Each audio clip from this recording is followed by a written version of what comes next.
The warning sirens screamed through the Vorthok Council chamber as General Haku stared at the massive holographic display showing their doom approaching.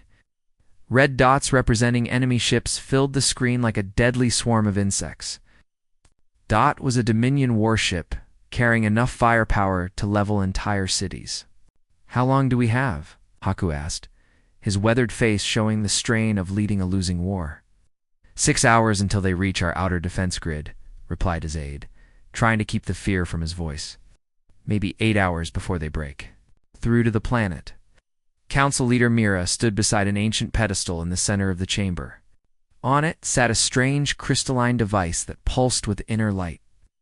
The archaeologists had found it buried deep in the northern ruins 3 months ago, along with tablets covered in symbols no one could read. The translation teams think it's some kind of communication device, Mira said, running her fingers over the smooth crystal surface. The writings mentioned something about calling for help across the stars. Haku looked at the approaching enemy fleet, then back at the mysterious artifact. Their own ships were outnumbered 50-1. Planetary shields would hold for maybe 2 days under bombardment. After that, the Dominion would land ground forces, and the slaughter would begin. "Who would it call?" asked Defense Coordinator Zeth, his forearms gesturing nervously. "The writings are thousands of years old. Whatever civilization made this is probably dust by now." The crystal device hummed softly, almost like it was listening to their conversation. Ancient symbols flickered across its surface in patterns that seemed to respond to their voices. Mira had studied the archaeological reports for weeks. The tablets spoke of mighty warriors from the stars who would come when called. They called these beings humans. "The archaeologists think these humans were some kind of peacekeeping force," Mira explained. "The tablets describe them as protectors who would answer calls for help.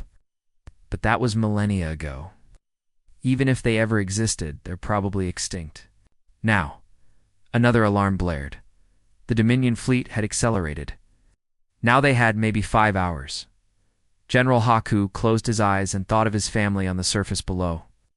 His daughter had just started school. His wife worked at the medical center, probably treating wounded soldiers right now. Millions of innocent people counted on him to protect them, and he was failing. "Do it," he said quietly. Mira pressed her palm against the crystal surface. The device responded immediately, warming under her touch. Light pulsed through its structure, like a heartbeat. Ancient mechanisms activated that hadn't worked for thousands of years. The crystal rose slightly from its base and began spinning slowly. Suddenly, the chamber filled with a deep, resonating hum that seemed to vibrate in their bones. The crystal's light grew brighter, and symbols raced across its surface faster than anyone could follow. Whatever message it contained began transmitting into space at the speed of light. Then faster, using technology the Vorthok couldn't understand, the distress signal shot out through hyperspace. Carrying an automated message, in a long-dead language, it spoke of a world under attack, of innocent lives in danger, of a desperate need for the protectors to return. The message contained their location, their situation, and a plea for the mighty human warriors to come save them. None of the Vorthok understood what they had just done. They assumed they were calling ghosts. Lieutenant Commander Jiho rubbed his tired eyes and took another sip of cold coffee. Night shift at Listening Post Omega was usually boring. Monitoring empty space for signals that never came was different. His screens were lighting up with something he'd never seen before. "What the hell is this?" he muttered, adjusting the signal filters. The transmission was coming from somewhere in the outer rim, way beyond known civilized space. The signal strength was incredible, like whoever sent it had access to technology that could punch through hyperspace itself. The alien message scrolled across, his main monitor in waves of strange symbols. Jiho had been a communications officer for 12 years and prided himself on recognizing most known alien languages. This one was completely new. The symbols looked ancient, like something you'd find carved on old temple walls. "Computer, run full linguistic analysis," he ordered. The AI translation system hummed to life, comparing the symbols against every known language database in human space. After 20 minutes, it produced a rough translation that made Jiho frown. According to the computer, this was some kind of formal diplomatic message. The translation read like a polite request for assistance. It mentioned something about modest patrol support and asked for routine defensive measures. The language was flowery and ceremonial, kind of formal speech diplomats used when they wanted to sound important but weren't asking for much. Weird. Way to make first contact, Jiho said to himself. Most new alien species either tried to conquer humanity or ran away screaming. This was the first time anyone had sent what looked like a proper diplomatic invitation. He forwarded the message. To Communications Officer Rena at the main communications hub. She was just starting her morning shift. 3 time zones away on the same station, Rena looked at the translation with professional interest. The message seemed straightforward enough. A new alien species had discovered humanity somehow and wanted to meet. They were specifically requesting a small patrol force to demonstrate human capabilities. It's probably as some kind of cultural exchange. Looks like we've got new neighbors, she said, pulling up the standard first contact protocols on her computer. The bureaucratic process was automatic. New alien contact meant filling out Form 2847B for initial diplomatic response. The aliens had specifically asked for a demonstration of human patrol capabilities. So she checked the box for military cultural exchange. Since they'd asked for modest and routine support, she classified it as a low-priority diplomatic mission. The form went into the system and started moving through channels. Automated processes kicked in, cross-referencing the request against standard protocols. Since the aliens had specifically asked to see human military capabilities, the system flagged it for the appropriate response level.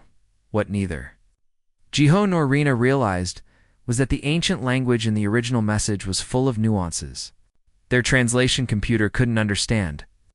Words that meant desperate plea in the old tongue came across as polite request. Terms for overwhelming invasion force translated as minor territorial dispute. The real message had been a scream for help from a dying world. A civilization facing extinction had used their last hope to call across the galaxy for salvation. But humanity's computers had turned that desperate cry into what sounded like a casual invitation to show off. The bureaucratic wheels kept turning. Somewhere in Fleet Command, Admiral Han was about to receive orders for what he thought was a simple diplomatic mission. He would respond the way humans always did to first contact situations involving military demonstrations. He would send a fleet that would change the galaxy forever. Admiral Han was enjoying his morning coffee when the priority message arrived. On his personal terminal, he'd been expecting a quiet week at Fleet Command Central, maybe catching up on some paperwork and reviewing routine patrol reports. The message changed all that. New alien contact requesting military demonstration. He read aloud, raising an eyebrow. Interesting. He pulled up the full briefing on his main screen. According to the intelligence report, an unknown alien species had made first contact through some kind of ancient communication system. They specifically wanted to see human patrol capabilities and were requesting minimal defensive assistance as part of their introduction protocols. Hyun leaned back in his chair and smiled.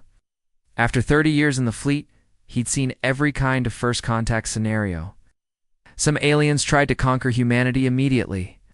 Others ran away at the first sight of human ships. But this was refreshing, a species that actually wanted to talk and understand human military capabilities before making any decisions. Smart aliens, he muttered, pulling up the fleet deployment roster. Standard first contact doctrine was clear. About situations like this, when dealing with unknown species who specifically requested military demonstrations, humanity needed to make the right impression. Too few ships might make humans look weak or unprepared. Too many might seem aggressive or threatening. The key was showing exactly the right amount of strength, enough to demonstrate human capabilities, but not so much that it looked like an invasion force.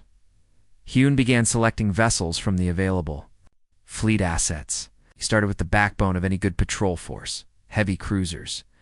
These ships were perfect for first contact missions because they looked impressive, but weren't as threatening as the bigger vessels. He assigned 234 of them to the task force. Next came the battleships. These were necessary to show that humans could handle serious threats if needed. 47 battleships would demonstrate proper defensive capabilities without looking excessive. The aliens had asked to see patrol capabilities, after all. For support, he added 12 carrier groups with their fighter squadrons. Carriers were essential for any long-range operation, and their fighter craft would give the aliens a good look at human tactical flexibility. Captain. Ari walked into his office just as he was finalizing the fleet composition. She commanded the flagship of Patrol Group 7 and had experience with delicate diplomatic missions. "What's the situation, Admiral?" she asked, glancing at the deployment orders on his screen. "New aliens want to meet us properly," Heian explained. "They specifically asked for a demonstration of our patrol capabilities. Seems like they want to understand what they're dealing with before committing to any formal relationships." Nari nodded approvingly as she reviewed the fleet roster. "Good mix of vessels. Not too aggressive, but shows we're serious about protecting our interests and theirs." "That's exactly what I was thinking," Heian said. "We've learned from past mistakes. Remember the Zentari incident? We sent too few ships and they thought we were weak. Took months to convince them we were worth talking to." "In the Korvac situation went the other way," Nari added. "We overwhelmed them with firepower and they surrendered before we could explain we were just saying hello. This deployment felt just right. 300 ships was a respectable showing for a patrol force, large enough to handle any problems that might arise, but organized in a way that clearly indicated peaceful intentions. The fleet composition showed defensive thinking rather than offensive capability. Within hours, orders went out across human space. Ship captains received their deployment instructions and began preparing for what they thought was a routine first contact diplomatic mission. None of them realized they were about to encounter a desperate alien civilization facing extinction, or that their modest patrol force would be seen as the largest military armada in galactic history. Defense Coordinator. Zeth had been staring at the same sensor readings for 10 minutes, hoping they would somehow change. His 4 eyes blinked rapidly as he recalibrated the detection arrays for the 3rd time. The numbers stayed the same, and those numbers were impossible. "This can't be right," he whispered, his voice barely audible over the hum of the control. Center's equipment. 3 hours ago, they had activated the ancient beacon in desperation. The Dominion fleet was still approaching, now only 2 hours away from breaking through their outer defenses. But something else was coming too, something that made the Dominion armada look like a group of fishing boats. The readings are consistent across all sensor platforms, reported his assistant Cora, her voice shaking. "Whatever's coming toward us, it's massive." The main display showed energy signatures unlike anything in their databases. Each contact was generating power readings that exceeded their largest space stations. But it wasn't just the size that terrified Zeth, it was the number. The sensors were tracking hundreds of these massive objects, all moving in perfect formation toward their system. "How many?" he asked, though he dreaded the answer. "Current count is 312 distinct contacts," Cora replied, "and they're all bigger than anything we've ever seen." Zeth's antenna drooped as the reality hit him. They had sent out a call for help using ancient technology they didn't understand. Now something was answering that call, but what if these beings weren't coming to help? What if they were coming to claim the Vorthok system for themselves? On the edge of the system, Dominion scouts were having their own crisis. Scout Captain Grix had been monitoring Vorthok communications when his ship's sensors started screaming warnings at him. Unknown contacts were dropping out of hyperspace at the system's outer boundary. "Command, this is Scout 7. Grix transmitted to the main Dominion fleet. We have a major problem here." Fleet Commander Vex's voice crackled over the comm system. "Report, Scout 7. Sir, we're detecting massive energy signatures entering the system. Count at least 300 unknown vessels, each one showing power readings that are off our scale." There was silence on the communication channel for several seconds. Finally, Vex responded, his voice tight with concern. "Confirm your readings, Scout 7. 300 ships." "Confirmed, sir." "And these aren't civilian vessels. The energy patterns suggest heavy military hardware. Sir, whoever these people are, they have technology that makes our battleships look like shuttlecraft." Grix watched his sensors as more contacts appeared. The unknown fleet was arranging itself in perfect formation, moving with a precision that spoke of advanced coordination. systems, and experienced crews. This wasn't some ragtag collection of ships. It was a professional military force. Scout 7. Maintain distance and continue monitoring, Vex ordered. F. All units halt. Advance on the Vorthok homeworld. We need to understand what we're dealing with here. Back on the Vorthok homeworld, General Haku burst into the sensor control center where Zeth was still staring at his impossible readings. Tell me you have good news, Haku said, though the expression on Zeth's face already gave him the answer. The beacon worked, Zeth said quietly. Something heard our call, and something is coming. Ow. But General, I don't think we called for help. I think we called for conquest. The approaching fleet was unlike anything either the Vorthok or the Dominion had ever encountered. Each ship was a masterpiece of military engineering, bristling with weapon systems and defensive arrays that operated on principles neither species understood. The vessels moved through space with the confidence of a force that had never known defeat. Both alien civilizations watched in growing terror as the impossible fleet approached, neither realizing they were about to meet humanity for the first time. The space around the Vorthok system suddenly filled with brilliant flashes of light, as hundreds of massive ships dropped out of hyperspace all at once. The synchronized arrival was so precise that it looked like a carefully choreographed dance, each vessel appearing in its exact assigned position without the slightest deviation. Admiral Heian stood on the bridge of his flagship, the HNS Determination, watching the twin suns of the system cast golden light across his fleet's hulls. The ship stretched out in formation as far as the eye could see, a testament to human engineering and organizational capability. Fleet status report, he requested. From his bridge crew, all vessels reporting nominal status, sir, replied his operations officer. 312 ships in perfect formation, all systems green across the board. The human vessels were beautiful in their deadly efficiency. Each ship was a sleek combination of form and function, their hulls gleaming with advanced alloys that could withstand the fury of stars. Weapon ports lined their sides like windows on a skyscraper, each one housing destructive power that could crack planets. The heavy cruisers formed the backbone of the formation, their kilometer-long hulls bristling with missile tubes and energy cannon arrays. The battleships were even more impressive, massive constructions that looked more like floating cities than warships. Their main guns were so large they could be seen from space, barrel assemblies that stretched for hundreds of meters. On the Vorthok homeworld, Defense Coordinator Zeth stared at his sensors in complete disbelief. The energy readings were beyond anything his equipment was designed to measure. Each human ship was generating more power than his entire planetary defense grid. Are those weapon signatures real? He asked his assistant, his voice barely a whisper. I've checked them 5 times, sir. Those ships are carrying enough firepower to sterilize our entire planet. Each one of them could destroy our defense stations, without even slowing down. Admiral Heian reviewed the intelligence briefing one more time. The aliens had requested a demonstration of human patrol capabilities, and he wanted to make sure his response was appropriate. He activated the fleet-wide communication system, broadcasting on all frequencies so everyone in the system could hear him. This is Admiral Heian of the Human Peacekeeping Fleet, he said in the calm, professional tone he'd perfected over decades of service. We received a request for assistance and minimal defensive support. Could the requesting party please identify themselves?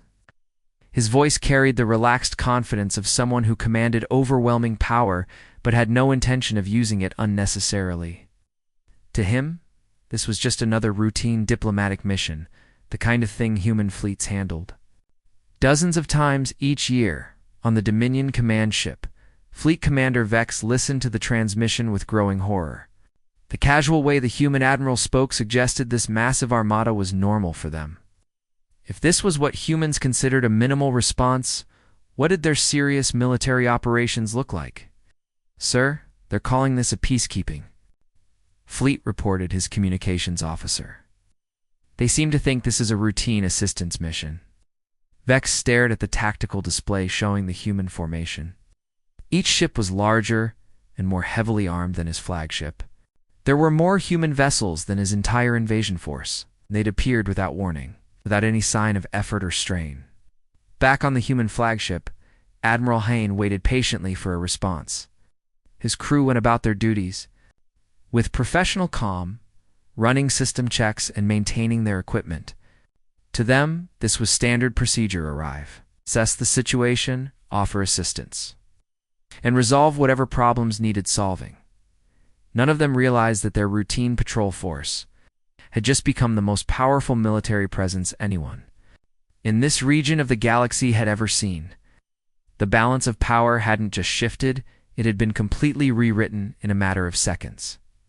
Commander Suna sat at her communications console aboard the flagship, surrounded by the soft hum of advanced translation equipment. She'd handled dozens of first contact situations during her career, but this one was already proving more complicated than usual. 3 different alien voices were trying to talk to her at once, and none of them seemed to understand what was happening. The first transmission came from the planet below. A nervous-sounding alien who identified himself as Defense Coordinator Zeth was speaking in rapid, panicked bursts. "You are the humans from the ancient texts?" he asked, his voice filled with disbelief. "But you were supposed to be extinct. Archaeological records said your civilization vanished thousands of years ago." Suna frowned as she checked her translation software. The aliens seemed to think humanity had been dead for millennia, which was odd considering they'd specifically requested assistance. She activated her microphone with practiced calm. "This is Commander Suna of the Human Peacekeeping Fleet." She replied, "I can assure you that reports of our extinction have been greatly exaggerated. We received your request for assistance and responded according to standard protocols." Before Zeth could respond, another transmission cut in, this one much more aggressive. The voice belonged to someone calling himself Fleet Commander Grix of the Dominion Forces. "Human vessels, you are trespassing in Dominion territory," Grix announced with barely controlled anger. "This system is under conquest protocol. Withdraw immediately or face the consequences." Suna raised an eyebrow and looked at her tactical officer, Lieutenant Min, who was monitoring the alien fleet positions. Min shook his head and pointed at his screen. "The Dominion ships are holding position about 4 hours away from the planet," Min reported quietly. "Looks like they stopped advancing when we arrived." "Interesting," Suna murmured, then activated her microphone again. "Fleet Commander Grix, we have no territorial claims in this region. We're simply responding to a distress call. If there are territorial disputes to resolve, we'd be happy to help mediate a peaceful solution." The casual way she offered to mediate between alien civilizations left both sides stunned. Too soon, this was standard procedure. Humans had been mediating conflicts across the galaxy for decades, but to the aliens, it sounded like the most powerful military force they'd ever encountered was treating their life or death struggle as a minor administrative issue.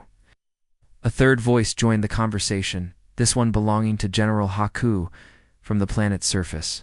His tone was desperate but hopeful. "Commander Suna, our world is under attack. The Dominion fleet will destroy everything if they reach our planet. We used the ancient beacon because we had no other choice. We thought we were calling ghosts." "Understood," Suna replied with professional sympathy. "Admiral Hayne will want to assess the full situation before taking any action. In the meantime, we're prepared to provide whatever assistance is needed." Fleet Commander Grix's voice crackled over the comm system again, this time with less certainty than before. "What kind of assistance are you capable of providing?" he asked, trying to sound threatening, but failing to hide his nervousness. Suna glanced at her tactical display, which showed the 300 human ships in perfect formation around the system. Each vessel was running at minimal power, their weapon systems in standby mode. To her, this was a routine peacekeeping deployment. "Oh, the usual range of options," she said matter-of-factly. "Humanitarian aid, diplomatic mediation, evacuation, assistance if needed. We can also provide security services if the situation requires it." What she didn't mention was that the human fleet security services included enough firepower to reduce both alien fleets to scrap metal within minutes. The casual way she discussed deploying world-ending force as a routine service left both alien commanders speechless. The communication channels fell silent as both sides tried to process what they were dealing with.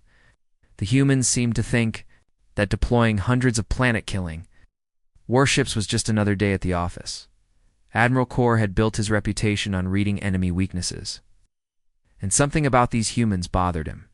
Their fleet was impressive, sure, but they talked too much and acted too politely. In his experience, truly dangerous opponents didn't waste time with diplomatic chatter.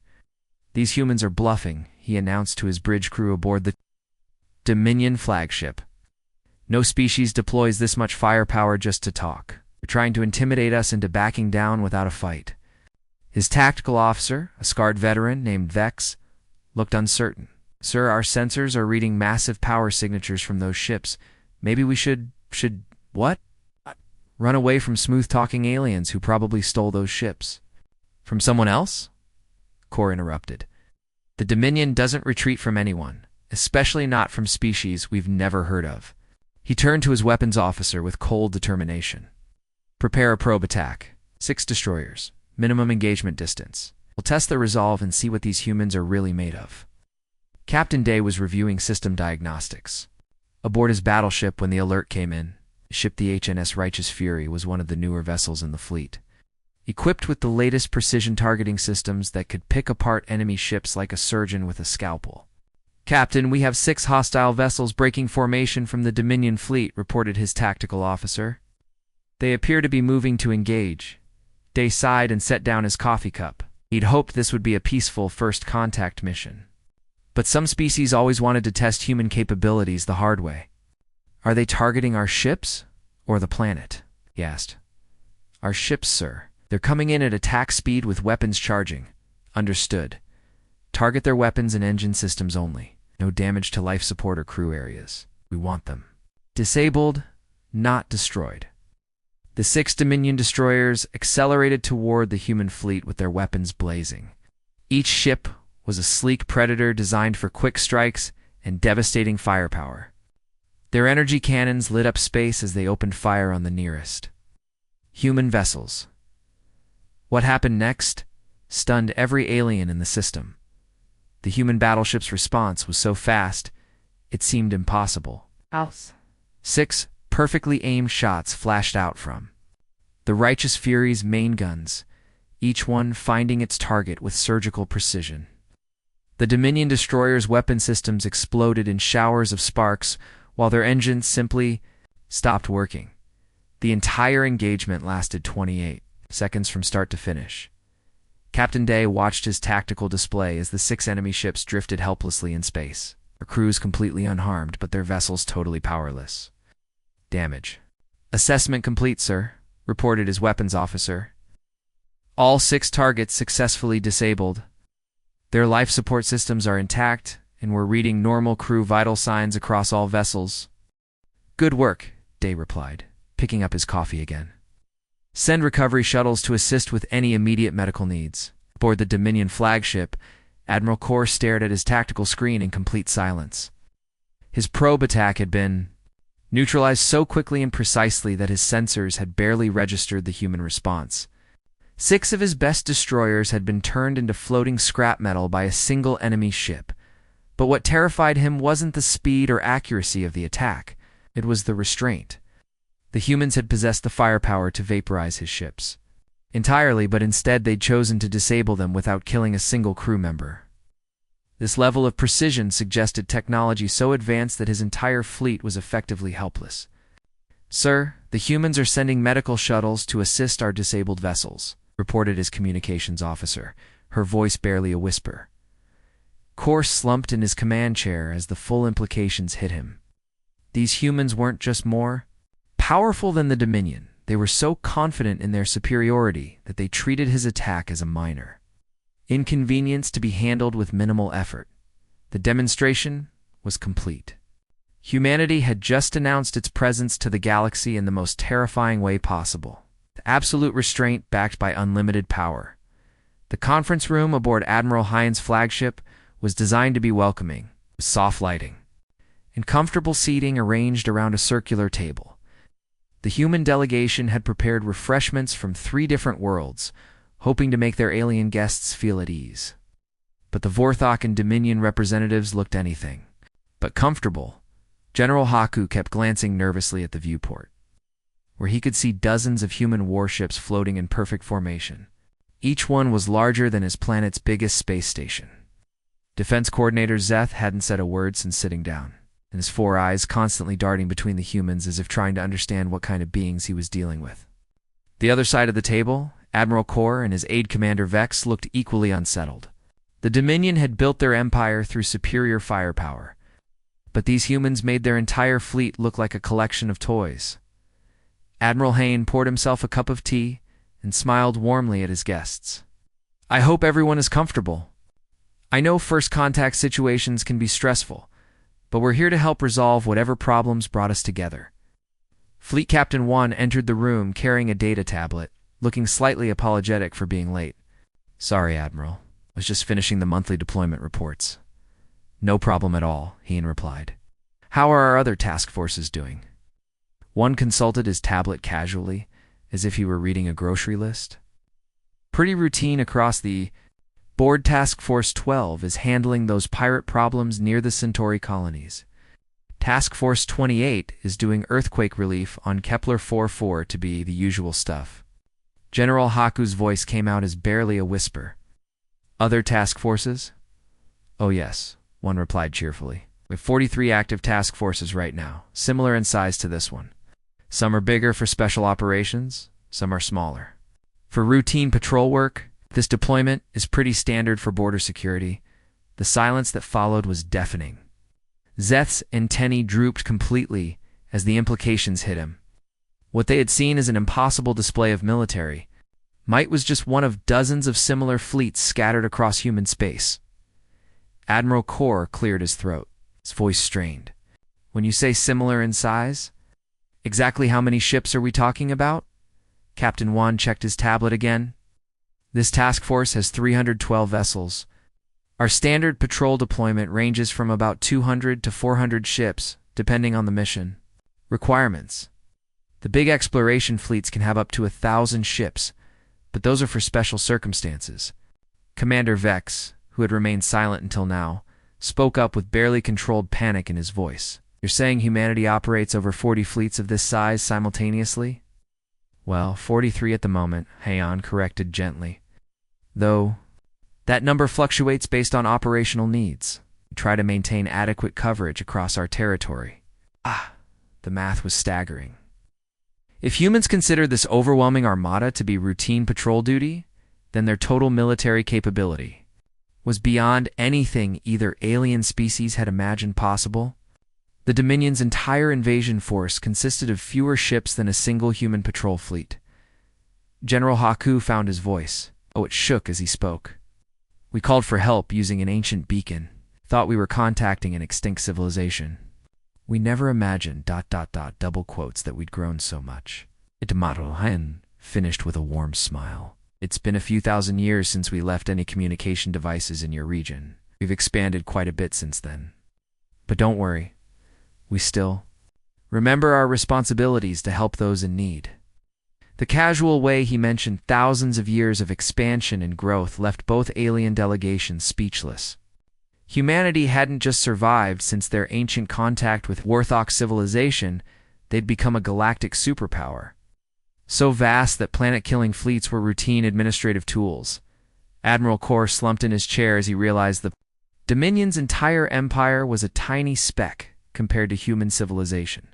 They had been preparing to conquer a single world when they accidentally encountered a species that could conquer entire galactic sectors without breaking a sweat. The conference room fell silent as everyone processed the true scale of human power, and the terrifying restraint required to use such force only for protection and aid. 3 days later, the Dominion fleet was gone. Admiral Kor had sent a formal message to Human Command requesting immediate withdrawal from all Vorthok territory, along with a proposal for peaceful coexistence talks.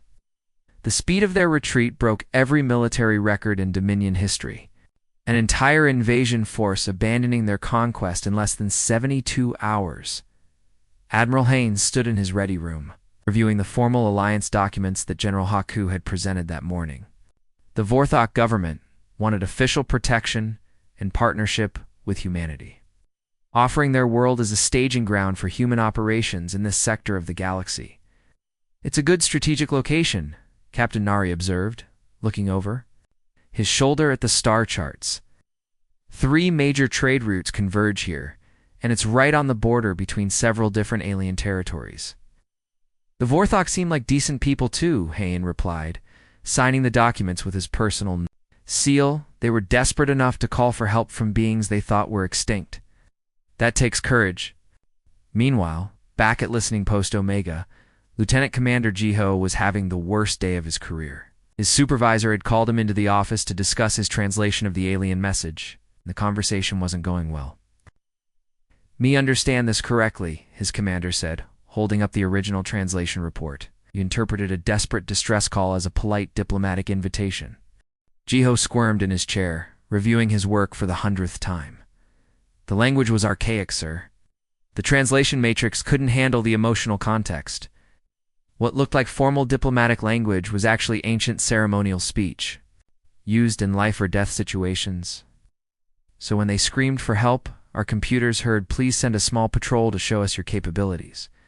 That's essentially correct, sir." His commander leaned back and laughed, the sound echoing through the office. "Jiho, do you realize what you've done? Your translation error just introduced humanity to an entire new region of the galaxy. The diplomatic corps is calling this the most successful first contact mission in decades." The irony wasn't lost on anyone involved. A desperate civilization had called for help using technology they barely understood. A mistranslation had turned their cry for salvation into what appeared to be a casual invitation for military demonstrations. And humanity's response to that invitation had accidentally revealed them as the galaxy's most powerful protective force. News of the incident spread quickly through both human and alien communication networks. The story became legend almost overnight.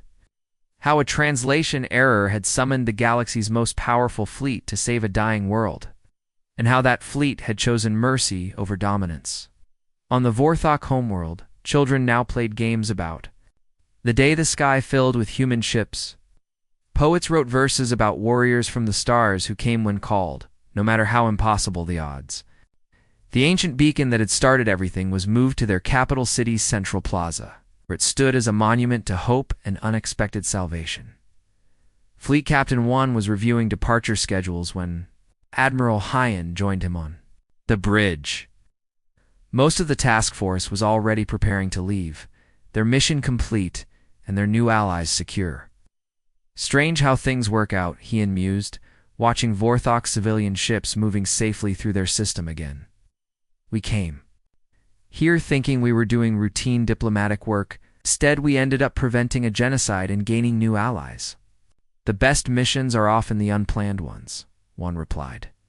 One by one, the human ships began disappearing into hyperspace, their massive forms folding reality around themselves as they departed for other duties across the galaxy. The demonstration was over, but its effects would last forever. The galaxy had learned that somewhere among the stars, humanity watched and protected. And when desperate voices called for help, no matter how garbled or mistranslated their pleas might be, the humans would answer. The age of human protection had begun. Started by a simple translation error that revealed the universe's greatest truth. Sometimes the most powerful beings are also the most compassionate.